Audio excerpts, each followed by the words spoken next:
അൽഹംദുലില്ലാഹി റബ്ബിൽ ആലമീൻ. അല്ലാഹുമ്മ സ്വല്ലി അലാ റസൂലിക സയ്യിദിനാ മുഹമ്മദിൻ വഅലാ ആലി സയ്യിദിനാ മൗലാനാ മുഹമ്മദ്.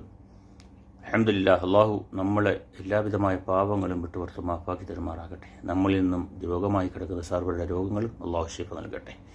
നമ്മളിൽ നിന്ന് മൺമറഞ്ഞു പോയ ഖബറുകളെ അല്ലാഹു വിശാലമാക്കട്ടെ. സ്നേഹാദരവുകൾ നിറഞ്ഞ സയ്യിദന്മാരെ, ഉസ്താദുമാരെ, സഹോദരി സഹോദരന്മാരെ, മഹത്തായ ഒരു മാസത്തിൻ്റെ വേളയിലാണ് നമ്മൾ. ദുൽഹജ്ജ് മാസം, ഏകദേശം അറഫയും ഹജ്ജും നമ്മളിലേക്ക് സമാഗതമാകുന്ന മാസത്തിൻ്റെ ആദ്യ വേളകളിലാണ് നമ്മളുള്ളത്. വിശുദ്ധമായ മക്കയെ ലക്ഷ്യം വെച്ചുകൊണ്ട് ലോകത്തിൻ്റെ വിവിധ ഭാഗങ്ങളിൽ നിന്ന് ലക്ഷോപലക്ഷം ഹജ്ജാജിമാർ, ഹജ്ജുമ്മമാർ അള്ളാഹുവിൻ്റെ വിളിക്ക്, ഇബ്രാഹിം നബി അലൈഹിസ്സലാം വിളിക്ക് ഉത്തരം നൽകിക്കൊണ്ട് ലബ്ബൈക്ക് അല്ലാഹുമ്മ ലബ്ബൈക്ക് ലബ്ബൈക്ക് ലാ ശരീക ലക ലബ്ബൈക്ക് എന്ന തൽബിയത്ത് മുഴക്കിക്കൊണ്ട് മക്കയെ ലക്ഷ്യം വെച്ചുകൊണ്ട് ഹജ്ജിന് വേണ്ടി, ഉംറയ്ക്ക് വേണ്ടി പുറപ്പെട്ടുകൊണ്ടിരിക്കുന്ന സമയമാണ്. അല്ലാഹു സുബ്ഹാനഹു വ തആല ഈ വർഷം ഹജ്ജ് ചെയ്യുന്ന എല്ലാ ഹജ്ജാജിമാർക്കും, ഹജ്ജുമ്മമാർക്കും അവർക്ക് മഖ്ബൂലും മബ്റൂറുമായ ഹജ്ജും ഉംറയും സിയാറത്തും മറദിയായ സിയാറത്തൊക്കെ ചെയ്ത് റാഹത്തായി സുരക്ഷിതമായി അവരവരുടെ രാജ്യങ്ങളിലെത്താൻ അല്ലാഹു തൗഫീഖ് നൽകട്ടെ. ഒരു മുസ്ലിമിനെ സംബന്ധിച്ചിടത്തോളം, മുഅ്മിനുകളെ സംബന്ധിച്ചിടത്തോളം അവരുടെ ജീവിതത്തിൻ്റെ ഏറ്റവും വലിയ ആഗ്രഹമാണ് ഈ ഹജ്ജും ഉംറയും നിർവഹിക്കുന്നതോടുകൂടി അവർക്ക് സംജാതമാകുന്നത്. അവരുടെ ജീവിതത്തിൽ, അഥവാ നമ്മുടെ ജീവിതത്തിൽ ഏറ്റവും കൂടുതൽ ആഗ്രഹിക്കുന്നതും നമ്മൾ പ്രാർത്ഥിക്കുന്നതും ഈ ഒരു വേളയ്ക്ക് വേണ്ടിയാണ്. മഖ്ബൂലും മബ്റൂറുമായ ഹജ്ജും ഉംറയും മറദിയായ സിയാറത്തും കുടുംബസമേതം ചെയ്യാൻ ഞങ്ങൾക്ക് നീ അനുഗ്രഹം നൽകണമേ എന്ന് എല്ലാ മുഅ്മിനുകളും പ്രാർത്ഥിക്കാറുണ്ട്, ദുആ ചെയ്യാറുണ്ട്.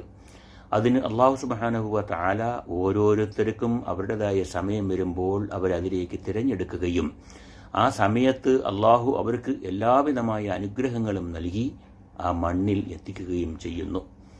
മക്കയിലുള്ള, അഥവാ സൗദി ഗവൺമെൻറ് വിദേശികളിൽ നിന്ന് വരുന്ന ഹജ്ജാജിമാർക്ക്, ഹജ്ജുമ്മമാർക്ക് എല്ലാവിധമായ സൗകര്യങ്ങളും ചെയ്തു കൊടുക്കാറുണ്ട്. അതോടൊപ്പം നമ്മുടെ സംഘടനകൾ, മുസ്ലിം സംഘടനകൾ, സാംസ്കാരിക സംഘടനകൾ, രാഷ്ട്രീയ സംഘടനകളുടെ സാംസ്കാരിക സംഘടനകൾ, ഒരുപാട് സംഘടനകൾ, അതിൻ്റെ നല്ല പ്രവർത്തകർ ഈ വരുന്ന ഹജ്ജാജിമാർക്കും ഹജ്ജുമ്മമാർക്കും സേവനം ചെയ്യുന്നതിന് വേണ്ടി മുഴുകിയിരിക്കുന്ന ഒരു സമയമാണ് ഇപ്പോൾ മക്കയിലും പരിസര പ്രദേശങ്ങളിലും. അള്ളാഹു അവരുടെ പ്രവർത്തനങ്ങളെല്ലാം സ്വീകരിക്കുമാറാകട്ടെ. നമ്മൾക്ക് ഇത് ജീവിതത്തിൽ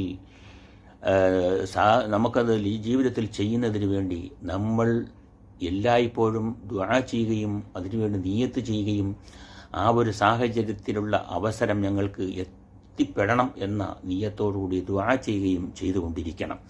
നമ്മൾ നിശ്ചയിക്കാത്ത, അല്ലെങ്കിൽ നമ്മൾ ഉദ്ദേശിക്കാത്ത സമയത്തായിരിക്കും നമ്മൾ അവിടെ എത്തിപ്പെടുക. അതുകൊണ്ട് എല്ലാ മുഅ്മിനുകളും മഖ്ബൂലും മബ്റൂറുമായ ഹജ്ജും ഉംറയും നിർവഹിക്കുന്നതിന് വേണ്ടി, അതിനുള്ള സാഹചര്യത്തിന് വേണ്ടി ഞങ്ങൾക്ക് നീ തൗഫീഖ് നൽകണം എന്ന് ദുആ എപ്പോഴും പതിവാക്കുക.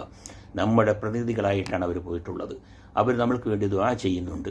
അവരുടെ എല്ലാ കർമ്മങ്ങളും അള്ളാഹു സ്വീകരിക്കട്ടെ എന്ന് നമ്മളും ദുആ ചെയ്യണം. അപകടങ്ങളിൽ നിന്നും, ബുദ്ധിമുട്ടുകളിൽ നിന്നും, പ്രയാസങ്ങളിൽ നിന്നും, ദുരന്തങ്ങളിൽ നിന്നും, ദുരിതങ്ങളിൽ നിന്നും അവർ സുരക്ഷിതരായി ഹജ്ജിൻ്റെ പൂർണ്ണമായ അമലുകൾ ചെയ്ത് നാട്ടിൽ സുരക്ഷിതമായി എത്താൻ അള്ളാഹു അവർക്ക് തൗഫീഖ് നൽകട്ടെ. അതോടൊപ്പം നമ്മളിൽ നിന്ന് കഴിവുള്ളവർ, സമ്പത്തുള്ളവർ തീർച്ചയായും ആരോഗ്യമുള്ള സമയം, ചെറുപ്പകാലത്ത്, വയസ്സായതിനു ശേഷം മാത്രം ചെയ്യേണ്ട ഒരു കർമ്മമല്ല ഹജ്ജ്. അതുകൊണ്ട് ആരോഗ്യമുള്ള അമലുകൾ, ഇബാദത്തുകൾ ചുറുചുറുക്കോടെ ചെയ്യാൻ പറ്റുന്ന സമയത്ത് തീർച്ചയായും സമ്പത്തുള്ളവർ, യാത്ര ചെയ്യാൻ കഴിവുള്ളവർ ഈ ഒരു കർമ്മത്തിലേക്ക് പോകണമെന്ന് ഇത്തരുണത്തിൽ ഓർമ്മിപ്പിക്കുകയാണ്, ഉണർത്തുകയാണ്. വയസ്സായതിനു ശേഷം നമ്മൾക്ക് അമലൊന്നും ചെയ്യാൻ പറ്റാതായതിനു ശേഷമല്ല ഹജ്ജിന് പോകേണ്ടത്. പക്ഷേയോ ചെറുപ്പകാലത്ത് തന്നെ സാമ്പത്തികമായി യാത്ര ചെയ്യാനുള്ള സൗകര്യങ്ങൾ, എല്ലാ സംവിധാനങ്ങളും ഒത്തിണങ്ങിയ സമയത്ത് തന്നെ ഹജ്ജ് ചെയ്യുവാൻ എല്ലാവരും മുന്നിട്ട് ഒരുങ്ങണം. അതുകൊണ്ട് ആരോഗ്യമുള്ള സമയത്ത് തന്നെ പോയാൽ ഒരുപാട് ഇബാദത്ത് ചെയ്യാം, ഒരുപാട് ഉംറകൾ ചെയ്യാം, ഒരുപാട് തവാഫുകൾ ചെയ്യാം. മസ്ജിദുൽ ഹറമിൽ ഇരുന്നുകൊണ്ട് ഖുർആൻ പാരായണം ചെയ്യാൻ, ഒരു ഖത്മുൽ ഖുർആൻ മസ്ജിദുൽ ഹറമിൽ ഓതിയാൽ 1,00,000 ഖത്മുൽ ഖുർആന്റെ കൂലിയാണ് നമ്മൾക്ക് കിട്ടുന്നതെന്ന് നമ്മൾ ആരും തന്നെ മറന്നു പോകരുത്. അതുകൊണ്ട് അമലുകൾ ചെയ്യാൻ നമ്മൾ ഓരോരുത്തരും നല്ല ആരോഗ്യമുള്ള സമയത്ത് തന്നെ പോകാൻ ശ്രമിക്കുക. അള്ളാഹു തൗഫീഖ് നൽകട്ടെ. കുടുംബസമേതം മഖ്ബൂലും മബ്റൂറുമായ ഹജ്ജും ഉംറയും നിർവഹിക്കാൻ അള്ളാഹു നമുക്ക് ഏവർക്കും തൗഫീഖ് നൽകി അനുഗ്രഹിക്കട്ടെ.